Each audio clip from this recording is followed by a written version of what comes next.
And of course, we cannot live without a planet. But the Earth is also made out of people.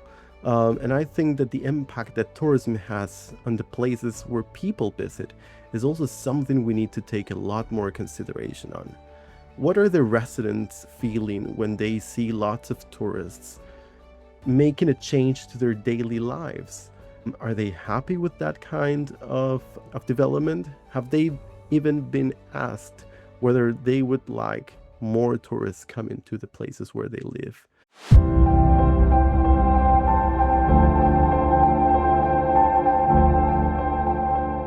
Welcome to State of the Earth, the podcast from the Graduate School of Environment and Sustainability at the University of Exeter, Cornwall.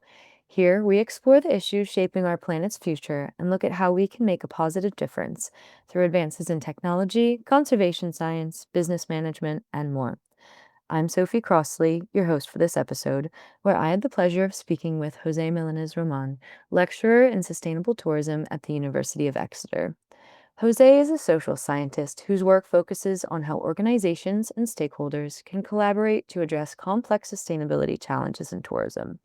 With over 14 years of professional experience across public and private sector projects in more than 8 countries, Jose has worked with organizations including the United Nations World Tourism Organization, the World Bank, USAID, and the Inter-American Development Bank. His research and teaching center on participatory governance, sustainable operations, tourism policy and planning, and innovation in sustainable tourism. In our conversation, we explore what sustainable tourism really means in practice, why challenges like over-tourism are often described as wicked problems, and how participatory governance and collective action can help design a more resilient, equitable tourism systems for the future. It's a great conversation, so let's get started. First of all, Jose, thank you very much for joining us on the podcast today. We're very excited to have you with us and get to explore some of these exciting topics.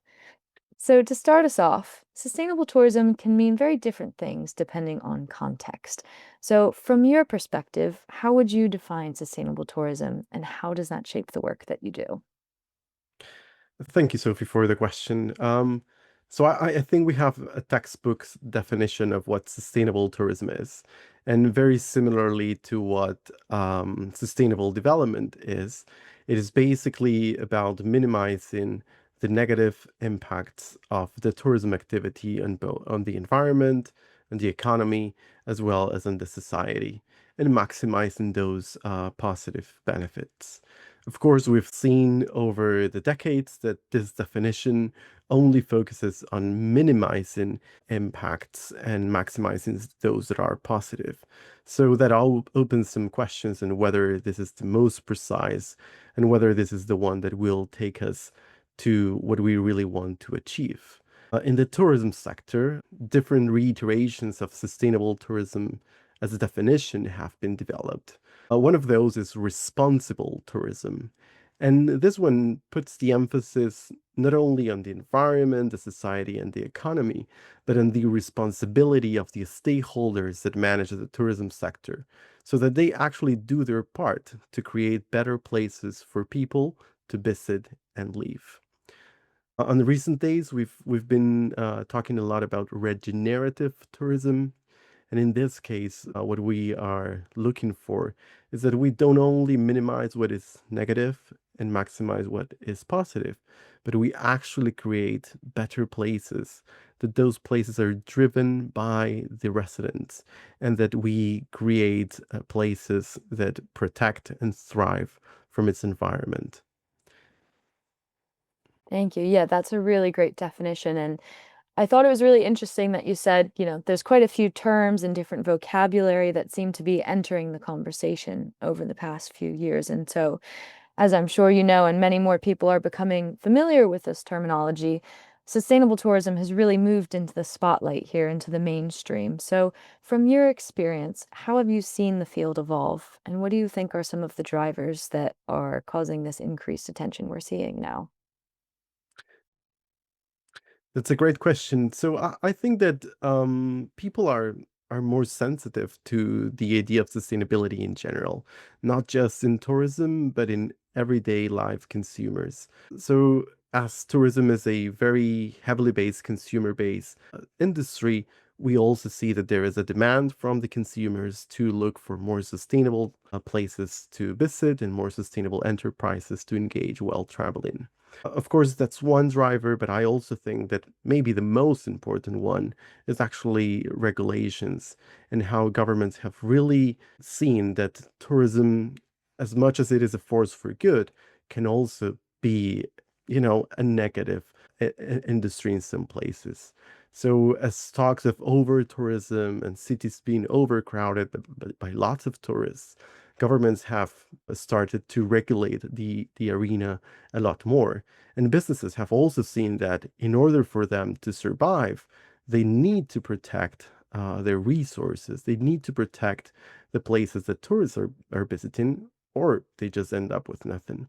So I think it's a system as many things, many different interdependent parts that are moving forward towards the conversation towards sustainable tourism. Yeah, it's a very, very complex topic, and I'll be excited to start to unpack this idea of regulation a little bit later in the conversation because there's a lot to cover there. And when we start to think about the impact of tourism, for most people, I would say emissions come to mind first. But what are some of the other sort of less visible or hidden social environmental costs of tourism that you think might deserve more attention or should be in the spotlight? Yeah, so I've always been very critical about focusing on sustainability only on the environmental side of things. I think that's very important, and of course we cannot live without a planet. Maybe that's why your podcast is named State of the Earth. But the Earth is also made out of people. And I think that the impact that tourism has on the places where people visit is also something we need to take a lot more consideration on. What are the residents feeling when they see lots of tourists making a change to their daily lives? Are they happy with that kind of development? Have they even been asked whether they would like more tourists coming to the places where they live? So I think that the social impacts are something we really need to put more consideration. And that's where we start to see in many destinations that key problems start to appear.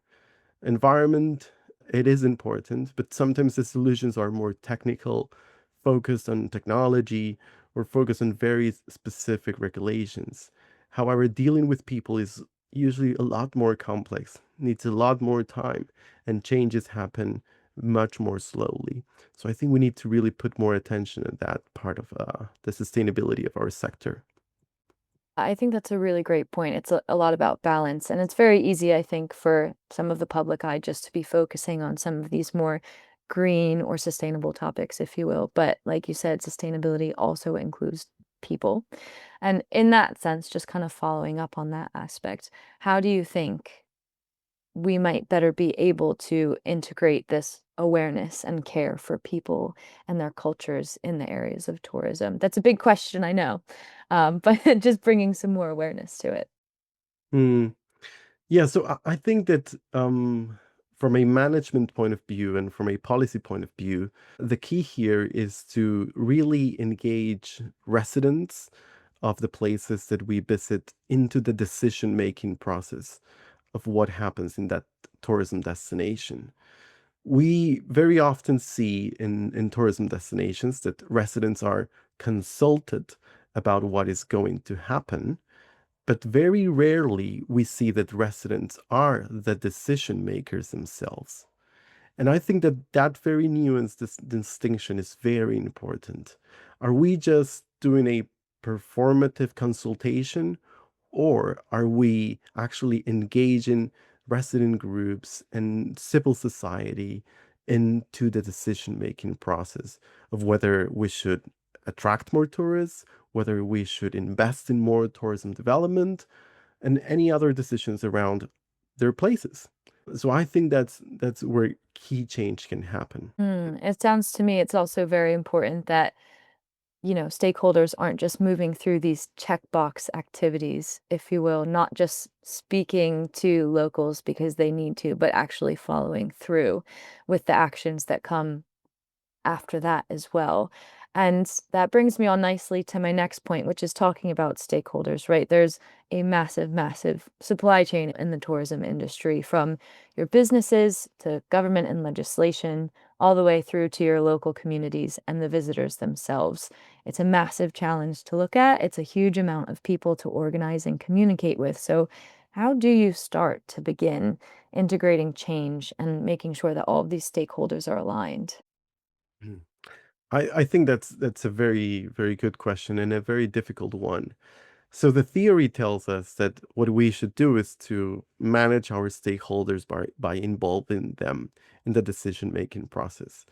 And this could take the shape of a participatory body, a council meeting, or engaging stakeholders in the strategic planning process of a tourism plan for a destination. That's what we think and we ought to do. But the reality is that when you start engaging these stakeholders, a lot of different interests start to appear. And a lot of political conflict can happen because everyone wants different things. So again, I come back to the idea of performative consultation. When we do a stakeholder involvement process, when we engage with communities, business, and policymakers, are we doing a roundtable where we put forward our ideas and then invite opinions and then that's it? Or are we really engaging those stakeholders in a co-creation process? Are they the authors of our strategies? And do they have also any say in the enforcement of those strategies? It's not just about saying, this is what I wish I want to do, but it's also about playing a part in monitoring and enforcing whatever we have decided. We really need to follow through the process, not just share our ideas, but co create them and also evaluate them together. And if punishment has to happen in some way or form, we also need to accept that and be part of that process. And this is exactly what we tried to do in a project in Barcelona that has been dealing with lots of over tourism projects. And stakeholders were really reluctant to this kind of approach at the beginning, but started to see how this could play off positively because it created incentives for people to continue through the process, not just go to the meeting, take the picture, and then hope for the best. Yeah, absolutely. Accountability there, I think, is probably one of the key words that you said, the following through and the action that comes along with it. And, talking about that idea of just doing the tick box, just moving through the motions, brings up another word similar in my mind, which is kind of your greenwashing, which Mm. for listeners who aren't familiar with the word, greenwashing is essentially perhaps labeling something as sustainable or eco-friendly and not having actions that align with that. And what you were talking about just there kind of reminds me of this idea of social washing as well, where you're kind of not necessarily following the actions all the way through. But talking about this word of sustainability and the gravitas of the word and how important it is to actually back your motions. Sometimes it's used genuinely, and sometimes, particularly in advertising and marketing, maybe it's not used as honestly, and sometimes that's done accidentally as well. But are you seeing much of greenwashing in the sector or even things like social or kind of cultural washing?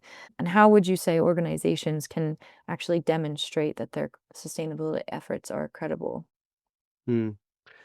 Yeah, we do see some instances of greenwashing in our sector. Maybe one has to also question whether this greenwashing is on purpose or whether maybe it's a lack of knowledge or a lack of skills to communicate effectively what businesses are doing, either positively or maybe just being more transparent about what is happening. One example that I always talk with my students is the very common small signage in a bathroom of a hotel asking you not to wash your towels for the next day and saying, well, we care about the planet or whatever it is that the message tells us. Is this really a sustainable action? Does this really have an impact? Do we know? Are we able to find out what's the impact of not washing our towels? I don't know. Probably yes, but more information needs to be there and more profound changes need to be communicated to our clients. So I think that's something that we struggle in the tourism sector, really being able to tell our customers and our stakeholders the good things that we are doing and differentiating those from others that might not have an impact but are just popular to say. So I think that that's something we need to consider. In terms of greenwashing and trying to stop it in the sector, what has been most popular, I would say, is the role of certifications and actually having a evidence and a backup from an external party that tells that whatever I am doing is actually verifiable and it's actually something that is good. So that's something that has been very popular both for businesses, so hotels or tour operators or restaurants, and also for destinations, so cities and attractions that are visited by tourists. Um, so that's where a lot of the push has come from in the sector. With very good intentions, I would say there are lots of certification bodies working in this arena, but we've also seen that there's been a proliferation of this. There are many of these certification bodies, and sometimes it's a bit difficult to distinguish which ones are the most reliable, which ones are doing actual third-party verifications, which ones are doing on-site audits, which ones are following the strict ISO guidelines from those that might have a checklist and might be good with good intentions, but actually not measuring what we need to measure and in the way that it should be measured. So that's something that to consider in our sector, the role of certifications in trying to stop greenwashing. In your opinion, as perhaps an organization that's looking to work with for one of these certifications or that sort of thing, what sort of criteria or credentials do you think they should be looking for to say, yep, this is actually one that is worth our time and our investment, or which one might be perhaps not as rigorous as you would suggest? Hmm. That's a good question. So there are some markers that we can look at that are very specific. The first one is to look at the affiliation of the certification body with globally recognized standards. In the tourism sector, we have something that is called the Global Sustainable Tourism Council, which is the host of the most recognized and most reliable set of tourism standards for sustainability for destinations, events, as well as tourism businesses. So, having that affiliation and having gone through a process of recognition or accreditation with the GSTC, that will be a marker of quality that we can rely on. Now, not every certification actually goes through that process, and that doesn't mean that they're not good. So, it things that we need to look at is whether there has been there is a third party verification of the claims, whether audits have been conducted to verify the claims, whether there is a monitoring and evaluation process of that certification body, or it's just a one-off thing. And I would also say whether that certification body is aligned with the local or national legislation in the country. That's also something to consider. But it's difficult, I must say. And we also need to consider that in the tourism sector, most of the businesses are small, medium enterprises, or even smaller. And they might not have the resources uh, to pay for a costly certification uh, or the resources to do a comprehensive checklist of which is the best certification here, because just operational day to day is overwhelming. So we also need to consider that and how do governments or do other stakeholders also help those smaller stakeholders cross the line of sustainability. Yeah, absolutely. And it sounds like, the certification hygiene, if you will, the time and the cost and the resource to actually complete these certifications. And before you even do that, like you said, do the research on figuring out which one is worth is quite difficult for the small and medium-sized enterprises. But very good to know about in terms of kind of stacking and what to look for in the industry as well. And leading on to a similar topic, tackling this idea of regulation and policy now. As you said, going to be a very big part of things moving forward, but looking to the future, particularly around climate and emissions, how do you think that this regulation and these requirements might start to play a bigger role in reshaping the tourism industry? Or perhaps do you think there are some different levers or drivers that might be causing change? Hmm. Yeah, I think regulation in the last few years has really advanced or accelerated the move towards sustainability. So that's been a big driver. Sometimes there is a bit of lack between when the regulation is released and how it is being implemented and how that is adapted to a specific industries. But I think that nowadays we're seeing that um, businesses in the tourism sector and destinations are really working really hard to be in line with current legislation on emissions or green claims and other areas that are very important. I think that's very good. That's something we need to celebrate, and there's a lot of progress and a lot of knowledge being created on how to tackle this. But I also want to consider a question more generally, and that's the question of justice. While here in Europe and the UK, the legislations regarding sustainability might be very advanced, we need to consider other places that don't have that fortune, places in the global south uh, that are usually the places that tourists visit the most, right? Where we find all of the seven wonders of the world and the most diverse places in the world in terms of biodiversity or things. These places are also supported by those legislations. These places are also supporting their businesses to comply with these legislations. Or are we just expecting for things to trickle down and magically become sustainable over there?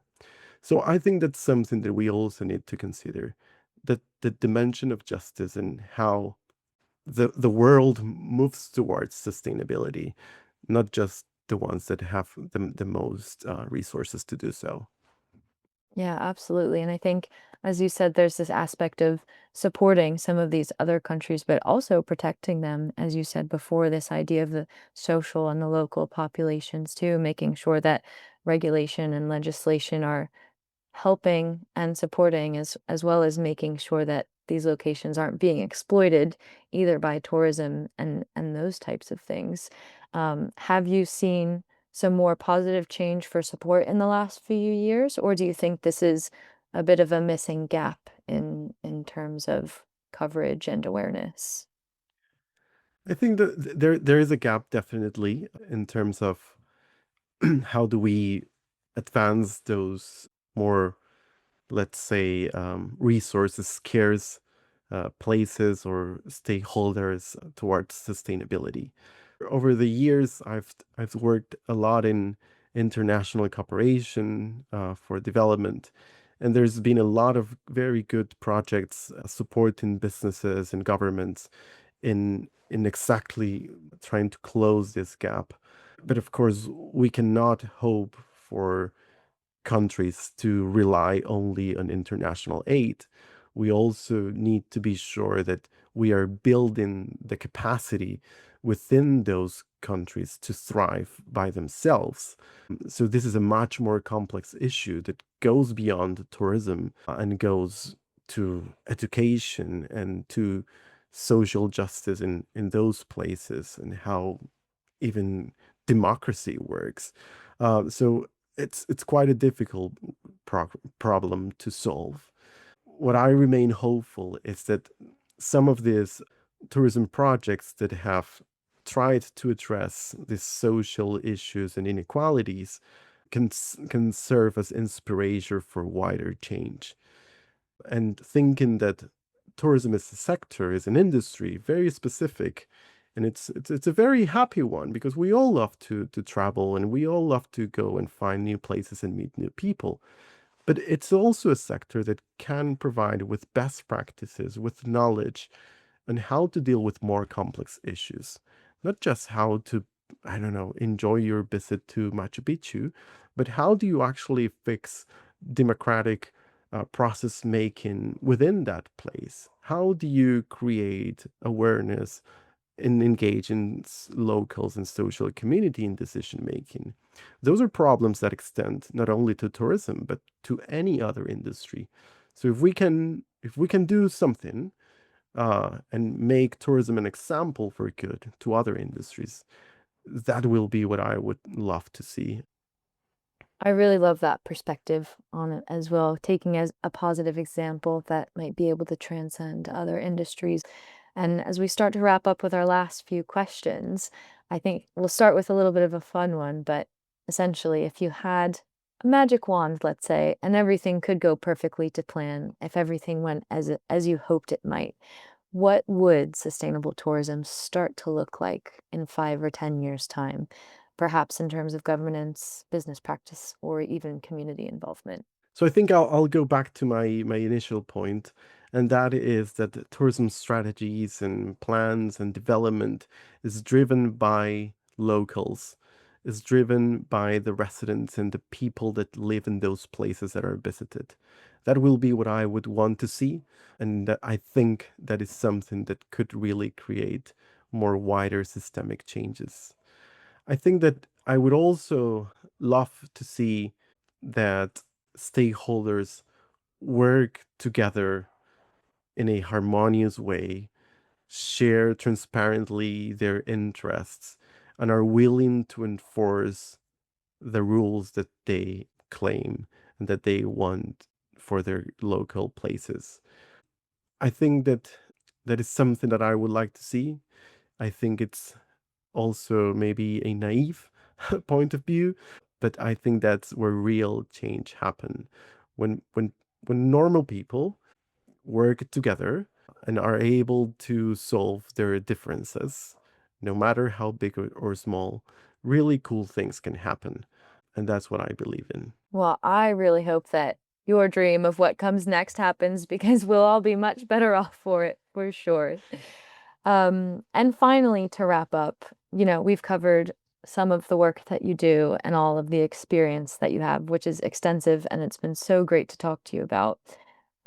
For someone who is looking to enter the field, perhaps further their career, or just learn a little bit more, what advice would you give to someone in that position? Well, I think that the tourism industry is a very exciting industry. You get to know places, you get to know people, you get to travel, which we I think all like.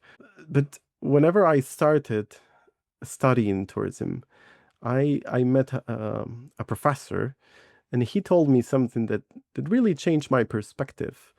And he told me, if you enter into the world of tourism, you're not going to be a tourist. You're going to be someone that manages that industry. And that really made me think, okay, this is much more about enjoying those places. It's actually about protecting those places. It's about making the businesses that work there thrive. It's about making those places a stand and live for the future generations. So that's what I would tell someone that wants to work in this industry. You're up to something really exciting here, but actually something that is really complex, that really leverages the skills from engaging different people, driving mutual understanding, having business acumen, and engaging in difficult policy and political conversations. And having that mix is something really rare, but really exciting to have. And that's why I believe that this industry can really be an example of some great things to happen for the world. Yeah, exciting and rewarding, and a lot of really great things to look forward to. So thank you so much for joining us today, Jose. You've shared some fantastic insights, and I'm sure our listeners are going to love it. So thank you for being here, and thank you for our listeners. And be sure to tune in for our next episode of State of the Earth.